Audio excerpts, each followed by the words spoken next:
This is the Mental Metal Podcast, and I am your host, Coach Matt Toman. I'm a former athlete, teacher, coach, and athletic director that switched careers after surviving cancer and a stroke in the fall of 2020. But I'm also a dad of a son and a daughter that were successful high school athletes that went on to college. Now I use that experience along with my ICF coaching certification when helping teams, coaches, and athletes from all over the country. Each week, I will pose a specific question that will help coaches of all types better understand mental toughness. In the Mental Metal Podcast, coaches will learn to help their athletes overcome adversity without being the adversity they need to overcome. Hello and welcome back to the Mental Metal Podcast on what is the 21st episode of the show. I probably should have said something last episode, but I didn't realize it until I checked it, and it's the 21st episode, which means it's been doing it longer than I thought I was, and that must be a good sign because I'm still enjoying it, still loving putting out the content, love reaching all sorts of different people and talking with, meeting with, getting information with, and just so many different people. If you haven't listened to other episodes, go back and check them out. They're up forever, right? It's the internet. And I've talked to coaches of basketball. I've talked to athletes, basketball players, football players, runners.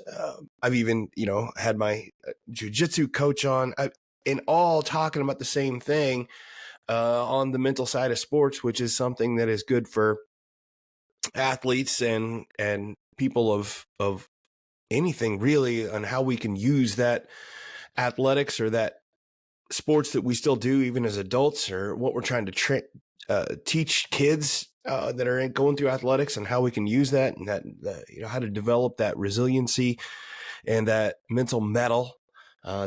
Remember, it's METTLE. It's how to face adversity in a spirited and resilient manner, and that's what I'm all about. This show is all about that. I want to help coaches and parents help their athletes learn to overcome adversity without, giving that extra pressure or actually giving more adversity. I think there's plenty of adversity out there to be had, and a lot of adversity, in athletics. We don't have to look for more to put more extra pressure on. I don't believe. I think we can just use the competition of athletics as that adversity and how to get better at it and doing it in the right way. We don't have to give the extra adversity. I think it works better if we can help the kids through that adversity and show them that we're on their side. And that's a fine line to walk. But I think that this podcast and, other similar outlets and similar platforms will help you understand that if you can get on their side and help them understand that why this adversity is useful and help them guide through it, you don't have to give them that extra adversity. That's my opinion anyway. And I've had a lot of success with it in the last 2 years of doing this podcast, just for, a little less than 6 months. But I've been doing my coaching business for right at 2 years now. And just individually, I've had athletes I've worked with, around 150 of them. I've worked with a couple dozen schools that I've worked with coaches and educators to do this sort of stuff. So I'm starting to build up a little bit of a experience, again, just a couple years, but it's all in an area that I already had experience in, which so I just add to that experience, and I'm really enjoying it and getting some more out there. And speaking of growing the business, today's guest is really beneficial for me, a guy to talk to that I find very useful for what I'm trying to do. And there's a couple reasons. One, he's giving me this reminder to keep hustling myself. We live in a world where internet, social media sort stuff is just a necessary evil. Like, that's how you get your message out there. There's so much content out there. It's hard to be noticed, but you don't have to get, it's not about just getting likes for likes sake. And I think that took me a little bit to understand that I put this business together. I know my heart. I know why I put this business together. I went through my own physical and mental struggles and was able to get out of it using some positive psychology, some coaching, some therapy. And I realized how useful it would be for athletes and, kids and educators and coaches, just the world that I came from. And I realized that if I put this business together, I could help those people. Well, they didn't just come knocking my door the second I got my coaching certification like I kind of hoped they would. It was like, hey, here I am. I am now a coach. I can help you. Let me everybody take a number, right? It doesn't work like that. You have to start putting yourself out there, and social media is one of the main ways to do that. And that was a struggle for me to put information out there without it feel like I'm trying to be, you know, cheesy or putting it sleazy out there with the marketing stuff. And I had to get over that a little bit because I knew that wasn't in I knew I was doing this business for the right reasons, and it was a necessary evil to start putting content out there. And I like the content I put out, but you always worry about how people take it. And trust me, I've gotten some messages from people that didn't appreciate what I was putting out there, the content. They assumed that I was just trying to prey on people and getting money out of people to do things, which is not why I'm doing it. But people don't know your story. People don't know what you're about. And to get back to the point, is my guest today, Dre Baldwin, he's a hustler. He puts out content. He works. He wants to help people. He wants to do things, but he has a business around it. And I learned a lot listening, talking to him. And now that I follow him on social media, the dude is always working, and he does not give up. And it's a great story of his. You're going to hear it in the interview, but this kid didn't play basketball. He got cut from his high school team several times. I think his senior year, he averaged 2 points a game, which is nothing really.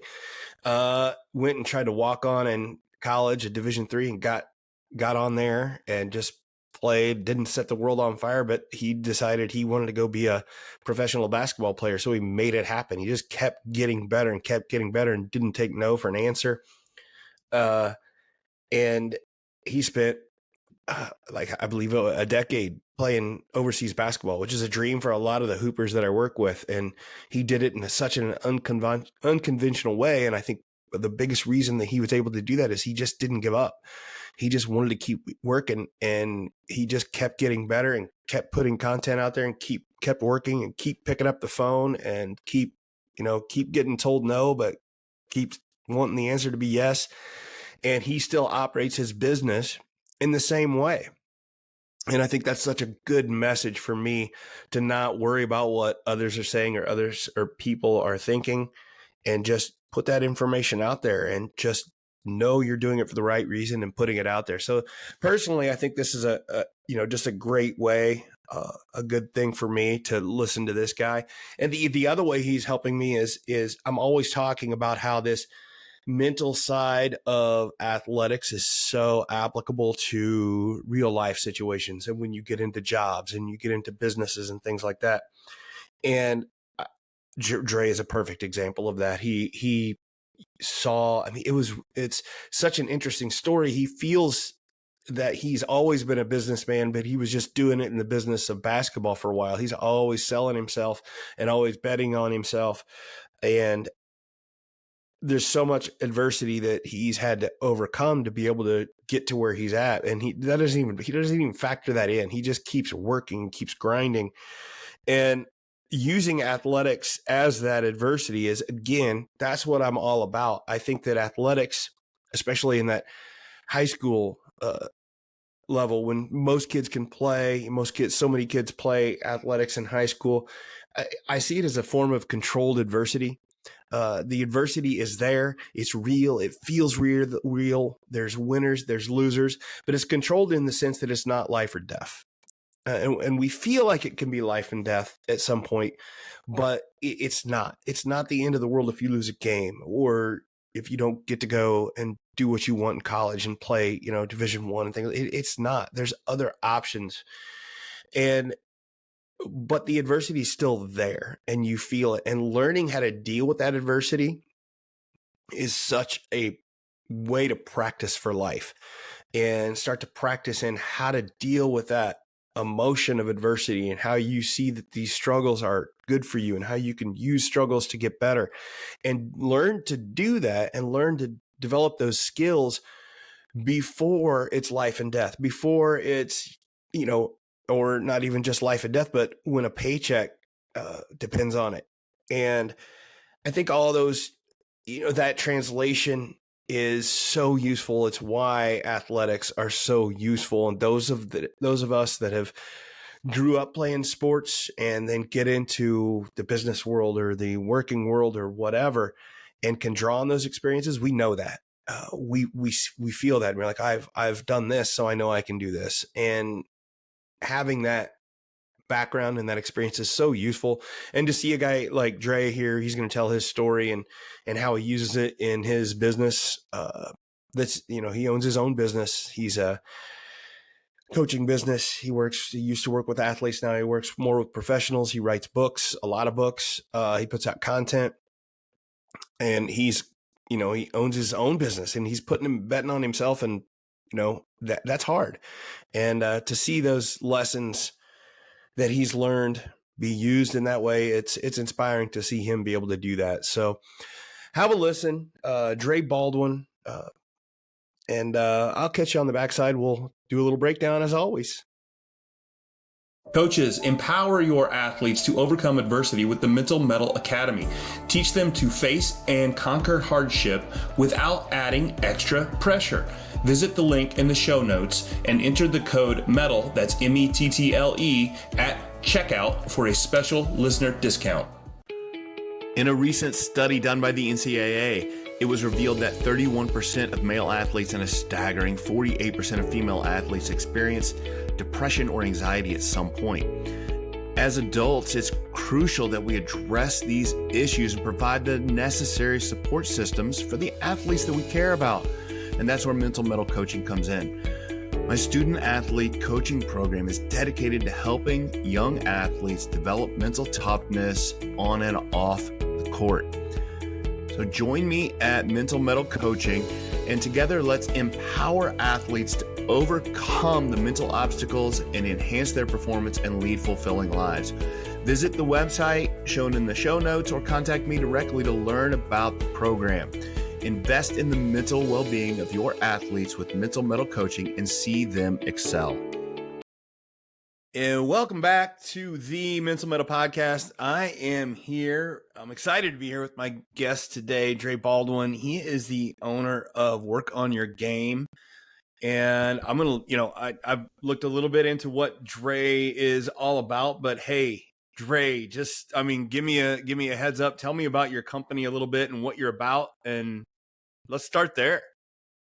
Sure. Well, what we do here at Work on Your Game is real simple. We take the mental tools and strategies to help athletes get to the top 1% in that game, and we translate them over to the business world to help professionals perform at their highest level, do so consistently, and as a result, make more money. So our framework is based on mindset, strategy, systems, and accountability. So that's what we do.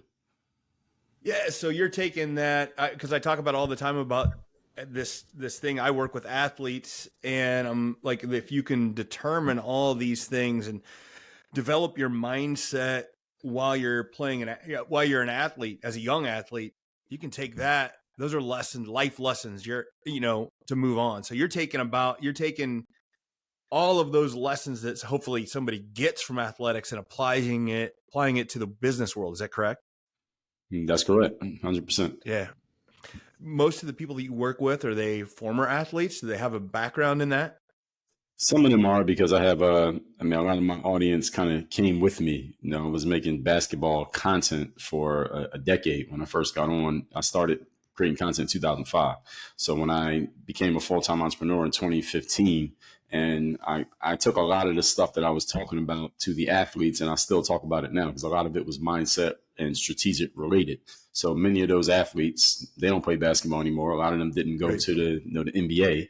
They'll follow me through YouTube. And as they transitioned into other careers, they were following me as I was doing the exact same thing. So still to this day, a good percentage of our audience are people who knew me from the basketball days. And then you got the new people who found me since then. Oh, I mean, that's a great business model to just have people move with you. But it's a great Yeah. also, yeah, it's also a great, great advertisement to know all these people move with you. Mhm. Give me a little bit of background on your playing career. I know that your playing career ended up, you playing up in Europe, and I have a brother Yeah. who just retired from playing in Europe, so I'm pretty, Okay. familiar with that world. Good. He spent 10 years in Denmark playing over there, Oh, and wow. but I know that you didn't get there the same way as most hoopers do. Right. I doubt went the same route as your brother. So where did you go to college? So my brother went to Missouri Southern, which is a Division two. He ended up being a Division two All American, and then from there went and played Okay. in Denmark. So he did, Okay. yeah, yours is going to be different than his, but he didn't go. He had a Division two school that really liked him, and he was like, I don't care if it's D2 or D1, I'm going to go. Right. They liked him there, and he had a really good career there. Okay. Yeah. So your brother's probably a little bit better than me. So well, first of all, he played D2. I played D3. So he was D2 All American. I was Hey, D3. hey, All, I'm a former D3 hooper myself, so hey, we're right. yeah. I'm right there with you, man. Right. He was D2 All American. I was D3 all neighborhood, all pickup game. That's what I did in college. But and then also professionally, if he was in the same country for 10 years, that team must have really liked him. But everywhere I Yeah, played, every year was a different team. So yeah, he's probably better than me there too. So I think we'll give him some credit. But as far as my career, started playing basketball around age 14, which is pretty late if you want to do something, yeah. being an Honestly, athlete. Yeah, only played 1 year high school ball, sat the bench that 1 year. I averaged 2 points a game as a senior in high school. So I tell people, you score 2 points a game in hockey or soccer, you're in the Hall of Fame. You do it in basketball, you're nothing. So going to college, nobody was recruiting me. I walked on. Athletes know that means nobody knows you. You literally walk in the gym and you try to play your way onto the team. I was good enough to do that at the school I was at because this is a kind of a small pond. So I got on the basketball team, played in college, but didn't set the world on fire. Got out of college, still nobody was checking for me to play pro. My first year out of school, I worked a couple of regular gigs. I worked at Foot Locker as a manager, worked at Bally Total Fitness selling memberships. And Bally's out of business now, but not because of me. I sold a lot of right. memberships for them. And then in the summer of 2005, that's a year removed from graduation. That's when I went to an exposure camp, which is basically you pay money to get yourself seen, for the Yeah. opportunity to get Mm-hmm. seen. And I played pretty well there. And my career pretty much started from that.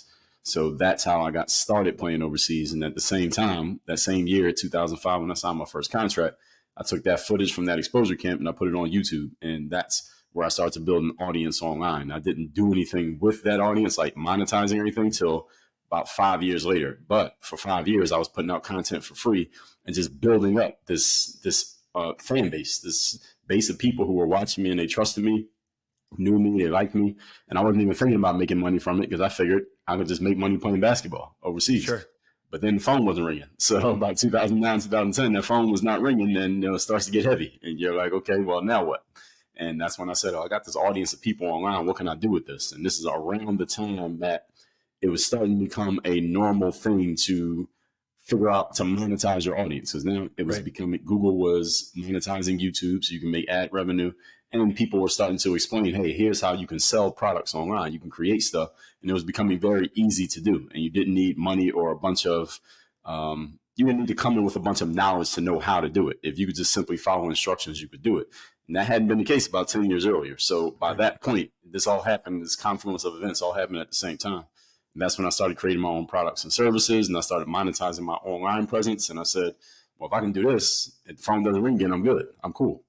But luckily the phone did ring again. I kept playing until 2015. So for that last 5 years of my career, I basically had two things going at the same time. Man, and I'm always interested in the whole idea of the growth mindset. I think that young athletes, when they're playing, like it's like, oh, they don't make a team or they're not starting on a team. And we're talking about kids that could be in 8th grade and they think it's the end of the world. Right. And I think that's the most inspiring part about your story is you just kept like your best basketball happened well beyond a lot of kids give up by then. Right. And it's, Oh, yes. and that has to work into your business and the content you put in there right now. So what Of course. lessons did you learn, or how were you able to do that? It's a great question. I just put up a post on Instagram, as a matter of fact, the other day. See if I can find it. It was, where is it at? I got to find it. I know I put an article up. Maybe I didn't put it up on Instagram, but I titled the article, "I'm Stupid." And it's called "I'm Stupid" because I explained to them how I had all these things that did not work in my favor, where any smart, reasonable person would have said, okay, let's go find something else to do. But I was stupid enough to keep trying. So you're 100% correct. And I just put that out like 2 days ago. So it's ironic that you mentioned that. And you're 100% accurate. So where I come from, the city of Philadelphia, every young man tries to play basketball. Like, we all go out there, right? Absolutely. Right. But by age 15 or 16, if you don't really have much of a track record, about 80% of the young men, they say, all right, let's go do something else. I'll play for fun every now and then, but I'm not. They lose their ambition for basketball. We all start out with a little bit, because everybody who picks up a ball wants to play in the NBA, right? Oh, but by age 16, I work with so many young athletes, and it's the first, and I'm like, what are your goals? It's like, I'm going to play in the league. I'm like, right, and it's great. I'm not going to tell them no, but right. but Somebody got to but I make it. get you. Yeah. Right. Yeah. So by that point, age 15, 16, I didn't have the results. So I was one of the 80 to 90% who probably should stop taking basketball seriously. But again, I was stupid enough to keep taking it serious, and I kept practicing. I felt like I was getting better because I started so late. So I knew my learning curve was just on a slower trajectory than everybody else's. So I just kept practicing, kept working out. I didn't have anybody teaching me basketball. I basically taught myself. And this is the 90s we're talking. So there's no YouTube, there's no Instagram. I'm just doing it by myself. And I started to get better. Went to college, played, got better. I kept getting better. I continued to get better like throughout my career. So whereas a lot of players in my neighborhood, like the best players in my neighborhood, when I first started playing, by age 18, 19, they pretty much plateaued. They didn't get any better at that point, but I was still improving. So you're 100% correct that just continuing to try, despite the fact that everybody else would have looked at my situation and said, well, what's the point? Why are you even still trying? But again, I was stupid enough to keep at it. No, I mean, I don't know if stupid is the right word, but I get where you're saying. Like, it's like, hey, I don't really care, like, about all those things. I do think that there is something to be said for these kids that are really, really good and see a lot of success early. Mm-hmm. They struggle when that success slows down, and it slows down for everybody eventually at some point. It just, right, because even if you're the best in your neighborhood, then you get into a high school and you're maybe not, maybe you're the best there, but then once you get to college, maybe then you get knocked down a little bit, and then everybody finds a level that they struggle at somewhere. Mm-hmm. And I think sometimes if that happens too early, if you've had too much success early, that's not always a good thing. And the fact that you didn't even play, like, you didn't even like start playing basketball at all till you were 14. I mean, I would go to the park every now and then, and my mom would send me to try out for the 10-year-old team. I got cut on the first day, but I was not going to the park consistently to play basketball. No. Right. I just so in order to be that stupid to just keep trying, right? And your words, not mine. You had to have a motivation. Yeah, something had to keep coming. Yeah, I think. Well, first of all, it's just naivete. I just didn't know what I didn't know about how I'm supposed to look at myself. A good thing we didn't have social media, because at that time, who knows, that might have encouraged me to stop playing. Right. So there was no social media. So I only had, back then, you can only talk to the people you actually knew, you physically knew. And it was only so many of them. And also, when it came to continuing, I just had an inkling in my mind that because I had started late, I could feel that I was still improving. Whereas I looked at some of my peers who've been playing since they were 7 or 8 years old, they weren't really getting better. I mean, they were good, they were better than me, but they weren't improving. They were kind of just in the same spot, still above me, but I was slowly coming up while they were still stuck in the same spot. So I could see I was gaining on them and I was catching up to them. So that was another thing. And the other thing was, Matt, what else was I going to do? Like, so when I got cut from my high school team, I would try to visualize in my mind, okay, what else can I do? Should I become a really good student and maybe try to go to student? Because my sister is a year older than me, and she was like an academic overachiever. And I was like, maybe I can do what she does. And I said, no, I don't want to do that. I don't want to work that hard in school. I want to be good enough. Or maybe I could do something like, and where we come from, maybe everybody wants to be a musician, a rapper. I didn't really have musical talent, so I wasn't going to be a rapper. So what else can I do? I didn't really have any other ideas. I tried every other sport, so what else is there? So I said, let me just give this another shot. And that's why I stayed with it.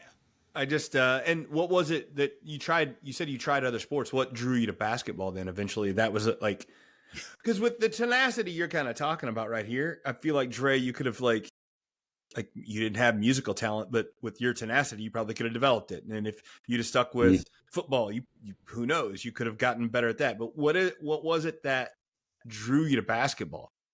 Good question. Well, first thing, when you come from the environment that I come from, that's the main thing. Everybody plays basketball. So the playground that I grew up playing at is Finley Playground, Mount Airy, Philadelphia.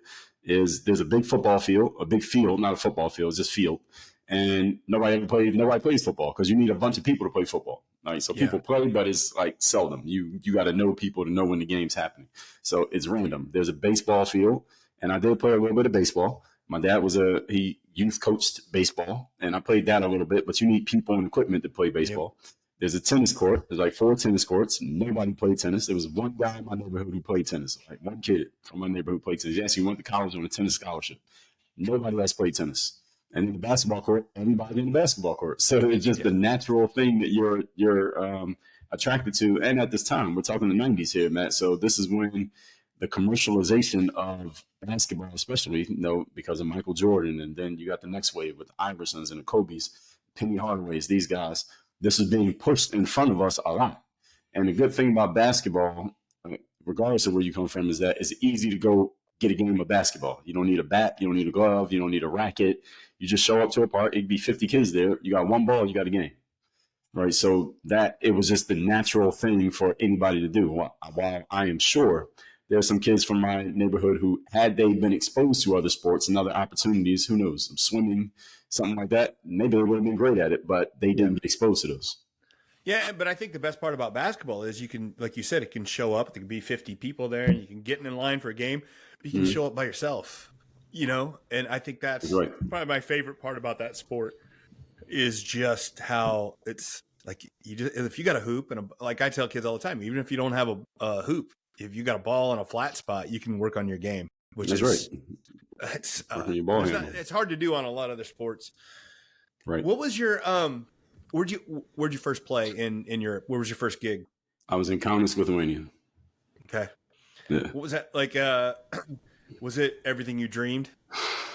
I don't know if I had a dream of it because I didn't know what Europe looked like. So I had no idea what it was going to be like, but it was surreal. I would say that's the word I would use to describe it. Surreal is just I had to remind myself.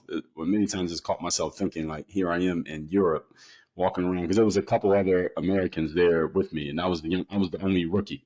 These guys had all been in other places and played in other countries, and I'm walking around with these guys, and I'm walking around Europe. Getting paid to play basketball, and most of the people don't even speak English, but everywhere we go, you see these 4 tall black guys, they know we're basketball players, right?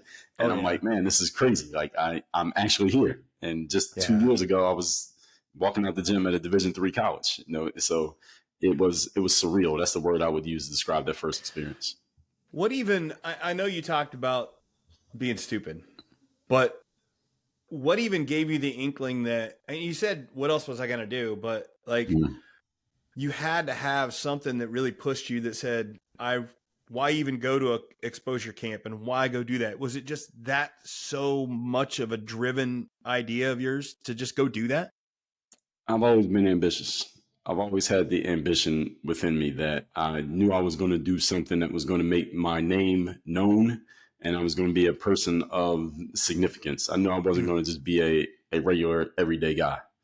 I knew that wasn't my destiny. So I knew that back when I was 14, 15 years old. It was just a matter of what's going to be the vehicle to do it. And I have these athletic genetics. I have athletic genes, and my dad's not even that tall. My dad's like 5'8".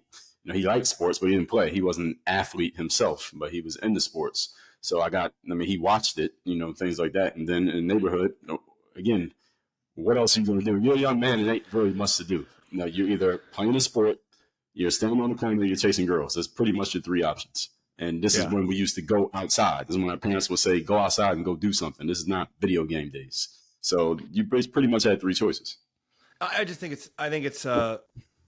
know that those are the choices, but man, it's like just your drive to be able to do that. Cause your story is very like unique. It just doesn't happen like that, but I love that it can happen like that because I think that story is really good for, like I said, a kid that's coming in as a freshman into high school and think, oh, they don't have all their ambitions met that first year. It's like, it's okay. It's like, it's not the end of the world. Just keep working and you'll get there. And I think yours is the extreme example, but it's a good lesson for others to see.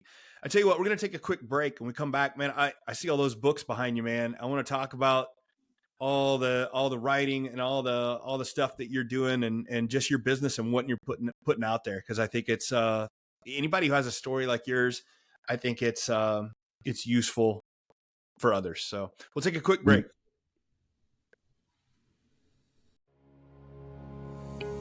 Educators and coaches, let's talk about professional development speakers for a moment. You know the drill. There's some good out there, but there's a lot of bad.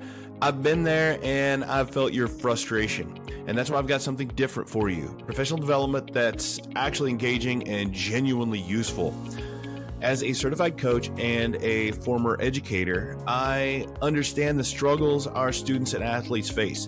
The pandemic's impact is real, but so is the potential for positive change. Mental Metal Coaching has 2 presentations designed to help you tackle the social emotional challenges that schools are dealing with. First is for teachers of all ages and is called Live Your 100. This transformative journey draws from my own experiences overcoming hardship. This seminar equips you with the tools to assess mental states, conquer challenges, and infuse positivity into classrooms and to teams. Learn not to survive, but actually thrive. And the second presentation is specifically for coaches, those that tend to sit in the back and draw up plays during presentations. This presentation is called Forging Mental Metal in Athletes. It is not your typical PD. It's about actionable techniques. Empower your athletes to face adversity, develop growth mindsets, and break mental barriers that hold them back. I get it. The skepticism around PD is real, and that's why Mental Metal Coaching stands out. My presentations are rooted in real-world struggles, delivering strategies that you can apply right away. If it all sounds good, contact me, Coach Tillman, or send my information to your administration. Let them know that you want to see professional development that will actually make a difference.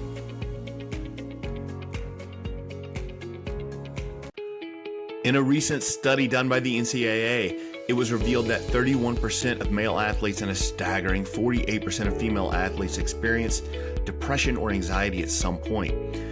As adults, it's crucial that we address these issues and provide the necessary support systems for the athletes that we care about.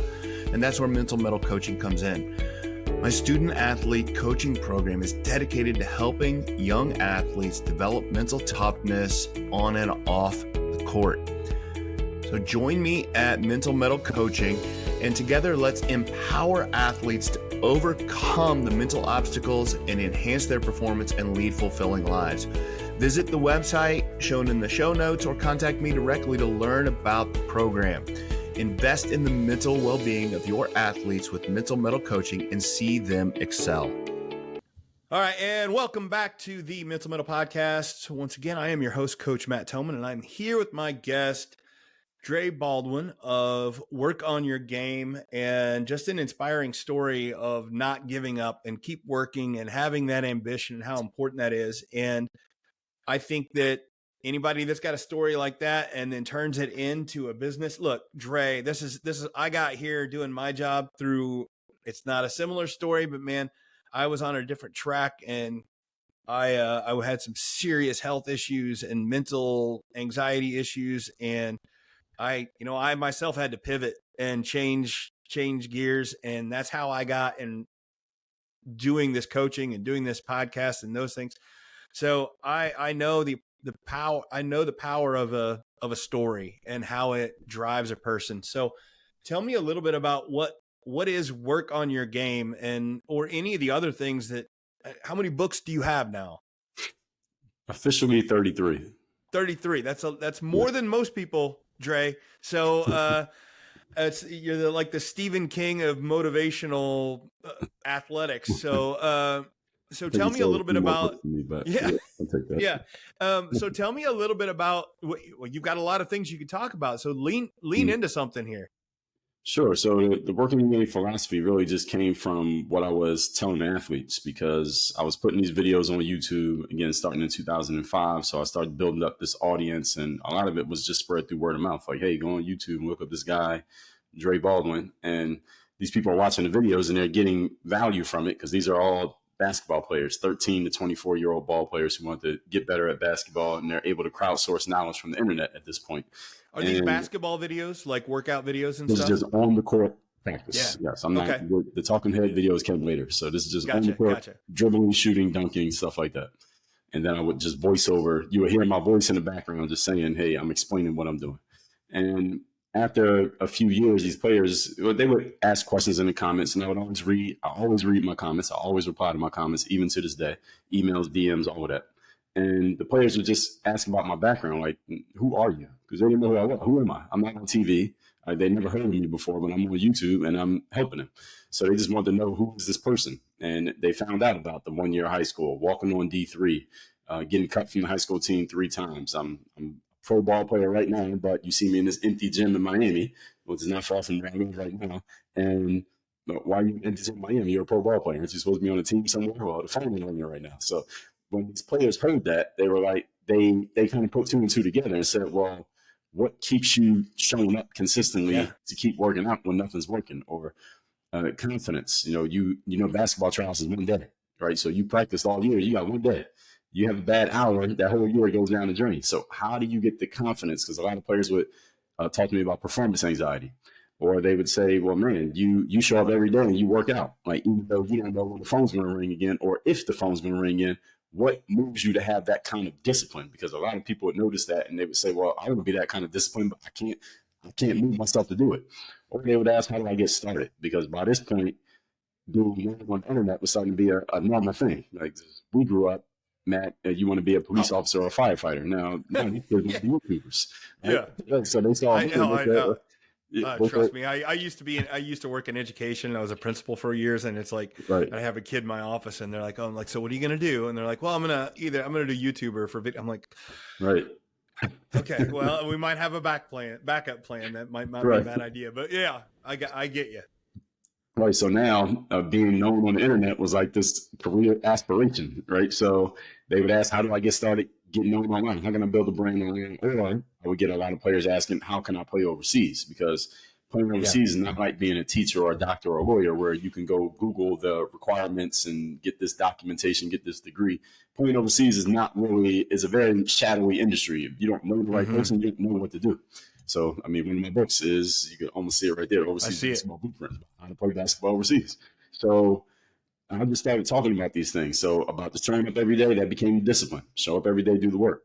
The performance was confidence, putting yourself out there boldly and authentically. The mental toughness was, how do you keep dealing with things when you face any setbacks? Why do you keep going? That's the mental toughness. How to keep being disciplined, keep being confident, even when the success is late to the party. And then the how do I get started was the personal initiative. How can you be a go-getter and go make things happen instead of wait for things to happen? Because the thing, Matt, about me that a lot of the ball players who followed me don't know is that I am a salesperson and a businessman. Basketball just happened to be my business for 10 years. I'm a salesperson, so I've always been a salesperson. So I'm the type of person who I don't wait for the phone to ring, I ring phones. I don't wait for someone to knock on my door, I knock on doors. And I've always been in sales. So my last job before I started my pro career, I was selling gym memberships, and I was the top salesperson in there. So when I started talking about those things, what happened is the ball players appreciated it, and they said, man, you sound like a college professor. You sound like a philosopher, And then people who didn't play ball started seeing those videos, because I used to do these videos every Monday. Matt called the weekly motivation, because the ball players asked me so much about mindset. I said, let me just make a video about mindset and just give it to them. So I made one. I said, all right, I'm going to do these videos every Monday. I'm going to call it the weekly motivation. Because at this point, I'm putting out videos every single day. And so I'm doing this every Monday. So if y'all want this, you want me to do more of these, just let me know in the comments. And everybody said, yeah, give us more of the mindset. Because the players, they understood this. They couldn't put it into words so well, Matt. And again, these are 13 to 24-year-old kids. Yeah. They saw that I knew how to practice the drills and they were doing how to practice them. But a lot of them understood that what they were missing was not how do I do the Kobe Bryant move or how do I shoot like Steph Curry. It was they didn't have the mindset to activate this stuff the way it needed to be activated. They knew that. They couldn't quite articulate it, but I could tell by their questions that they knew something was missing. So when I said I was going to talk about mindset, they jumped at it. So I did the weekly motivation every Monday for 400 Mondays in a row. Really? And yes, and the weekly motivation became the foundation for everything that I do now. And I don't even barely talk about sports anymore. So that's where that was the start of the transition. And that was in 2009, 2010 that I started the mindset talk. And that's how people who didn't play sports started finding out about Dre Baldwin. So then when it was time for me to transition, it was a very smooth move because it wasn't cold turkey. I already had an audience of people. Yeah. This is when self-publishing became a thing as far as books. And I started writing more books. I started making courses. And so I was doing all this stuff before I even stopped playing. So my transition from sports to business was different from the average athlete because I was already doing all the stuff that I'm doing now while I was still playing. Yeah. I mean, nothing about what you're doing is the normal path, which is, I think, perfectly fine.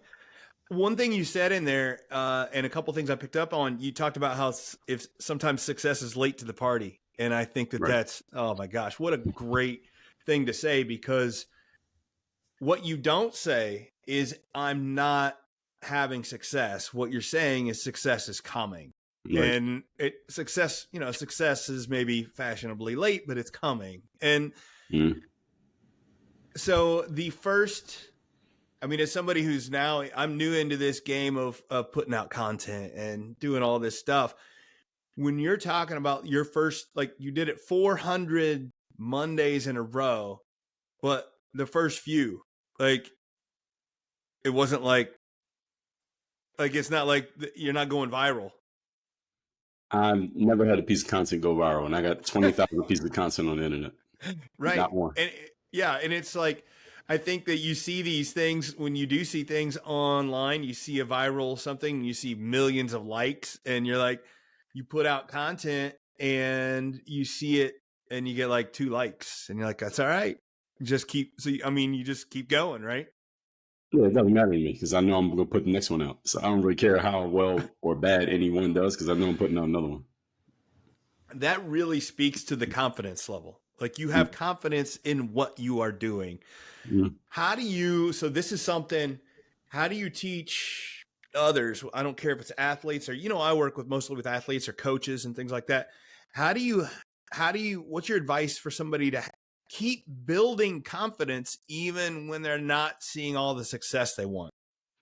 Number one is you got to see yourself as a success even before you become a success. I mean, I don't care who you hear talk about. Anybody who's ever written a book or made a piece of content about success, we all agree on this one.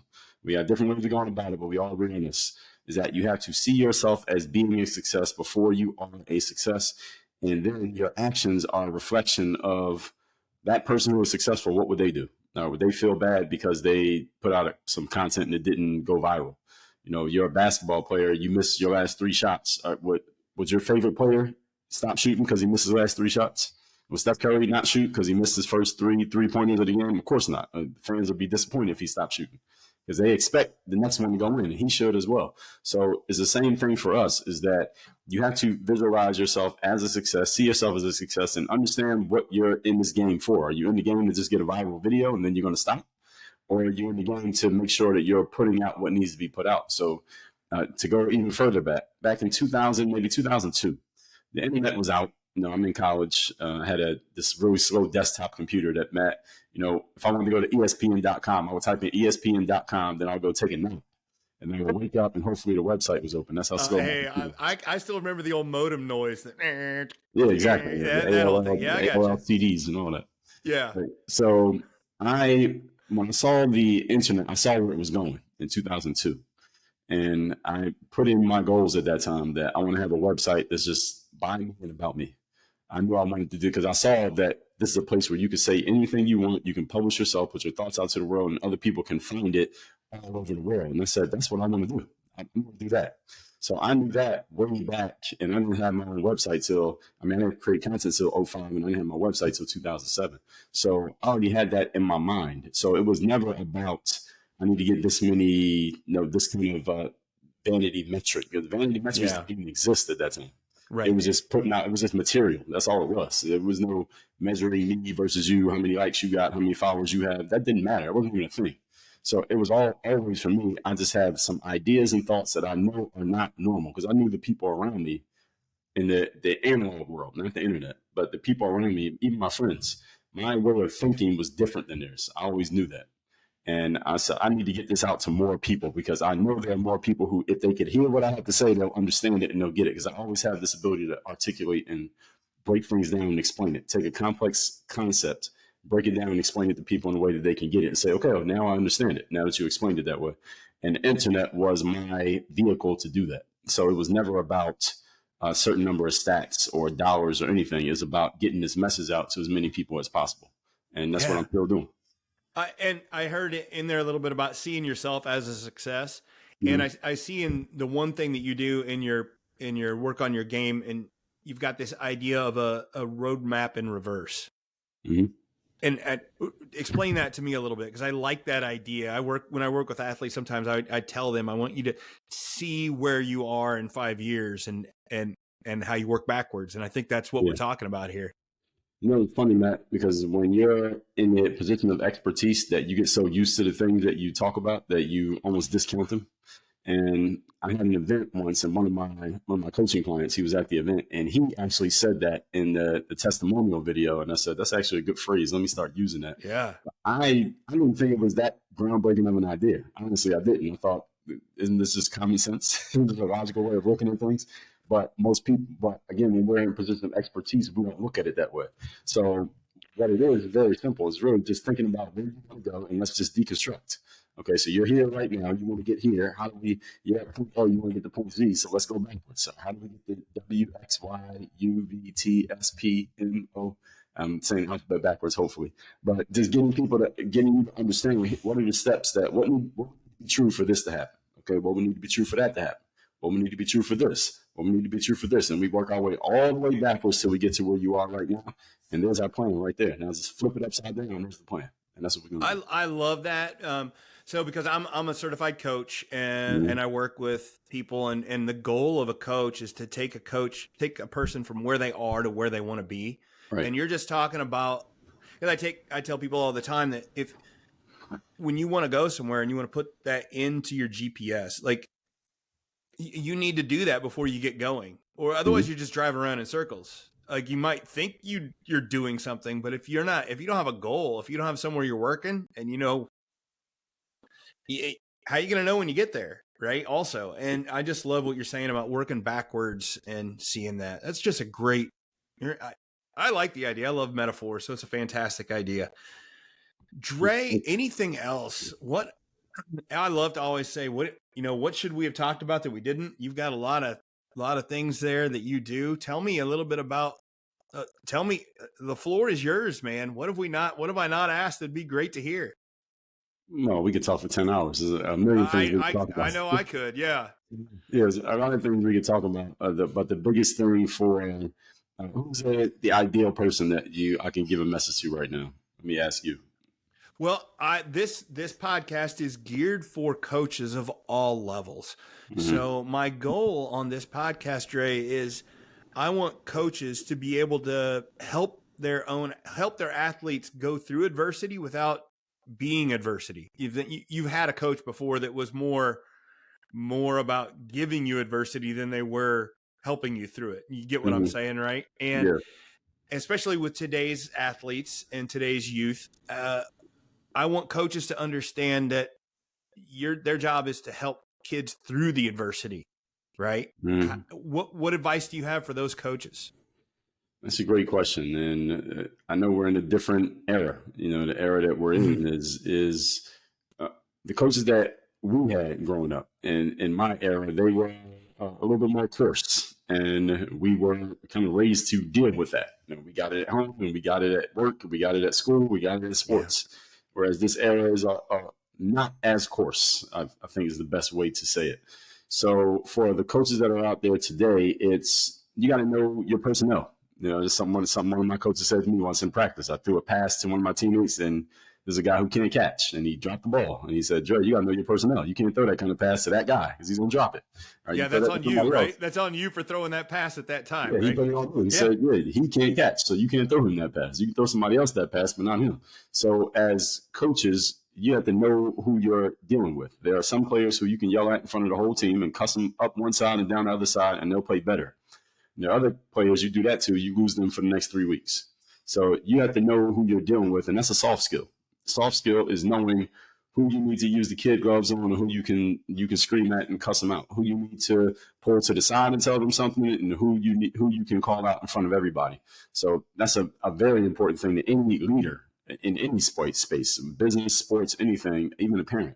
You have to know the personality of the people who you're dealing with, and you have to have the soft skills to make sure they get the message while giving it to them in a way that they can receive it. So you got to be able to break these things down and give it to them in the way they're going to take it. So, and that's not the same for everybody. It's not a one size fits all approach. So that's the biggest thing I would say to any coach.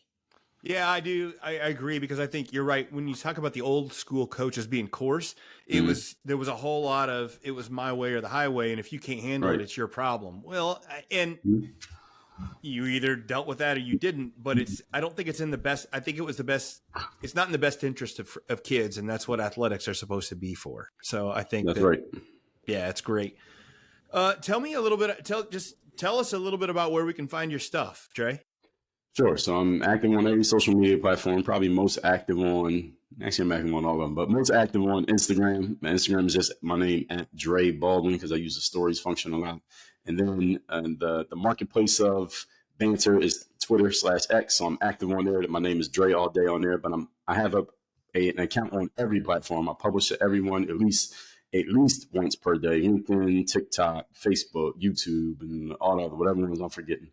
As far as what we're doing business-wise, our main focus right now moving forward is Work on Your Game University. That's the only place I do any kind of coaching, hands-on training, our biggest frameworks, courses, all of that stuff. And that's all at workonyourgameuniversity.com. That's awesome. And you say most of that's for... Go ahead. One more thing I was going to say. I send out a Monday motivation text every Monday for free. Can I share that number? Yeah, absolutely. Go for it. Sure. So that number is 305-384-6894. So every Monday I send out a message that is going to have you focused, sharp, and on point to start your week. We also offer a daily motivation text. You can sign up for that as well, but just text me, get in my text community for free at that number right there. That's awesome. And I'll put all that information in the show notes for us. Anybody's interested, they can jump in. And you're saying the Work on Your Game is mostly for business world stuff now. Yes. So there's no basketball training in the university. That's awesome. Hey, no, it's great. Yeah. It's a great transition. I think it's awesome.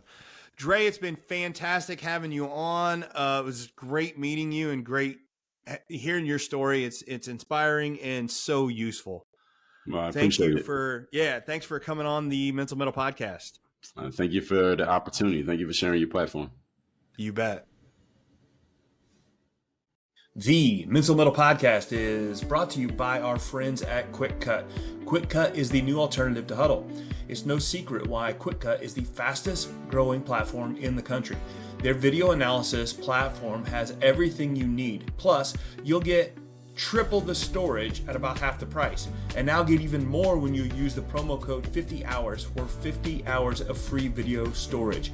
Make the switch. You'll be glad you did. Visit quickcut.com today. Coaches, empower your athletes to overcome adversity with the Mental Metal Academy. Teach them to face and conquer hardship without adding extra pressure. Visit the link in the show notes and enter the code METTLE, that's METTLE, at checkout for a special listener discount. So I told you at the beginning that this is a really useful podcast for me, and Dre was a good guest for me and for my own motivation. and for my own reasons, because we're kind of in the same field, and he's a hustler, and I'm learning how to put more content out and share things for the right reasons to help with people. And that may not matter to you. That may not pertain to you, and his information and the stuff he puts out may not be your speed. And that's fine, because I know that most of my guests here, or most of my listeners, I mean, are coaches, parents, and they may or may not be interested in this sort of business information that Dre is putting out there. And you might, and if you do, I highly suggest you go check him out, because he's a nice, genuine guy. And but the point is, I don't think that, if last week I had a jujitsu black belt on. You may not care about jujitsu, but there was something to learn. I had a ultra marathoner on, and you may not care about that, but there's something to learn. There's always something to be learned from everyone we meet, especially when they've had success. What can we cherry pick? What can we pick from what they're doing, and how can we use that in our own life, in our own ways? And I think that as a coach, as a parent, I think there's definitely some stuff you can pull off of Dre's story to use to your own benefit. And one of them is how he was able to keep growing and keep getting better, even though he got a late start with basketball. As a former junior high coach and junior high administrator, I can tell you that the fallacy of junior high success is real. Like it's they give state championship trophies in 8th grade, and that's fine, but they are not a good indicator of success in high school. I can tell you a story that I used to coach in 8th grade basketball, and I coached against kids that their parents had held them out a year so that they just literally held them out an entire year and quote unquote homeschooled them, but they were really just letting them get older so they can play 8th grade a year older and win a state championship, which they did. But that was the whole reason they did that. And now, is that a great indicator of long-term success in basketball? Well, I know at least one of those kids never didn't even finish high school basketball. And actually, I think both of them didn't. Well, that's because things were easier for them in 8th grade than it was when they got to high school. And they got used to that success being easy, and they didn't appreciate the hard work it took to be successful. So as an administrator, as a junior high athletic director, I used to tell my coaches, we're not trying to win just games. We're trying to get better. We're trying to grow. And I used to have an expression that I still say, that 8th grade state championship trophies go to the teams with the most mustaches. And if you don't believe me, go check the pictures. It's always got guys in there that just don't look like 8th graders. And genetics matter, and growth spurts and age matter at that age. It just does. So I think that that's really something to be learned from Dre's story, is for parents and coaches, don't get too excited about the early successes. It's great. You want kids to learn how to succeed and to win. And I get that, but you want to make sure they're getting it in the right way. And if they're constantly winning because they're so much better than everybody because of genetics or whatever, then you need to find some ways for them to lose. And I mean that genuinely. You cannot have kids go through their early formative years in athletics constantly winning everything. It makes it so much harder when things do get harder. Dre talks about his growth curve, and he started basketball very late as far as American standards. And he realized he was getting better faster because his growth curve was like, he was so far behind, he could see the growth that others weren't seeing. And it kept him motivated, kept him going.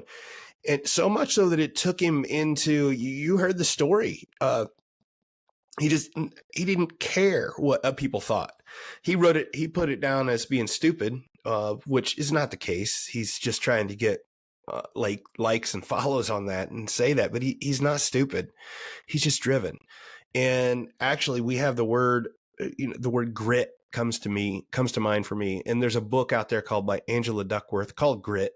As a coach, as a parent, as a human, you should probably read that book. It's really useful, and she really talks about some of the really how important grit is. We know the word grit is just you don't give up, that persistence, and how important that is. She does all sites research on it, and just an example of one of the quotes from there that I like is she said, "Enthusiasm is common, endurance is rare."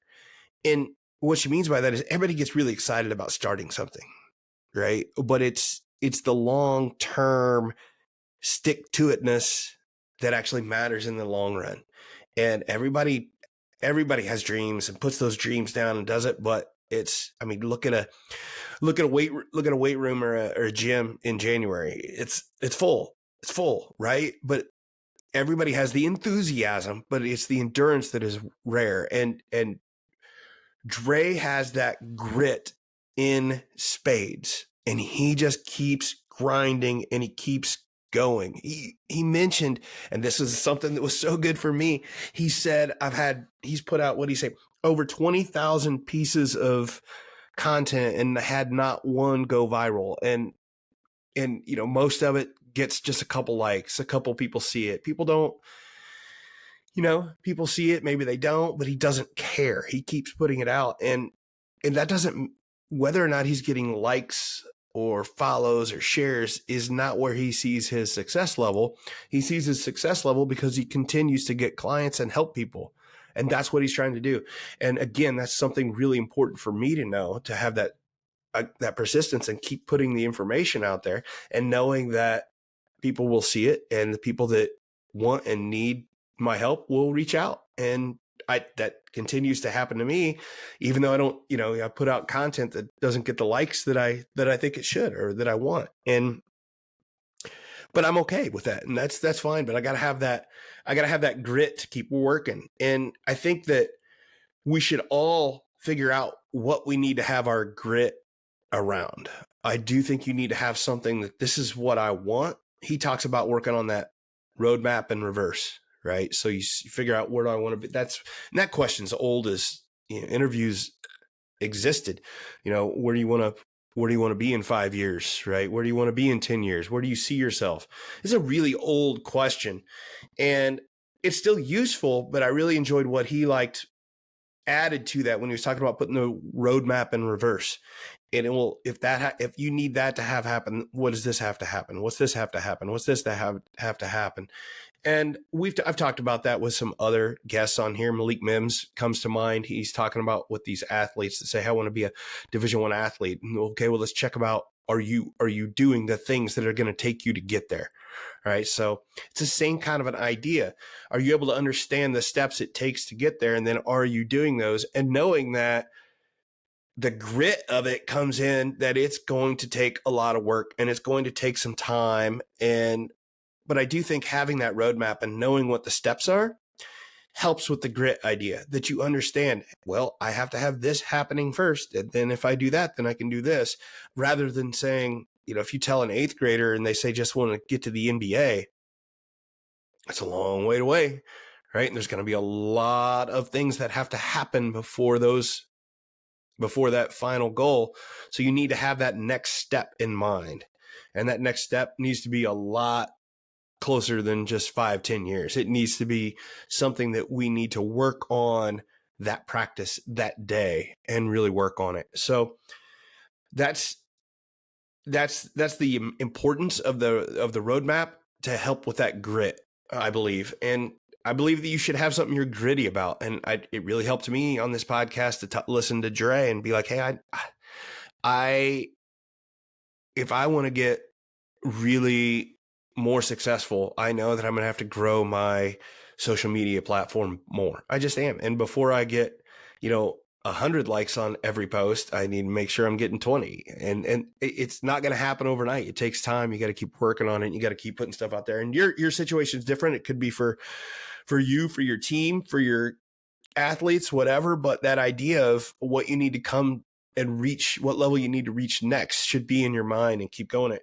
And there's a downside people talk about with being too gritty, is the more time you put into investing into something, that the harder it is to quit it when you need to quit. But I think that, and that's real, and that's, people stick with stuff that they shouldn't, but I would rather be gritty.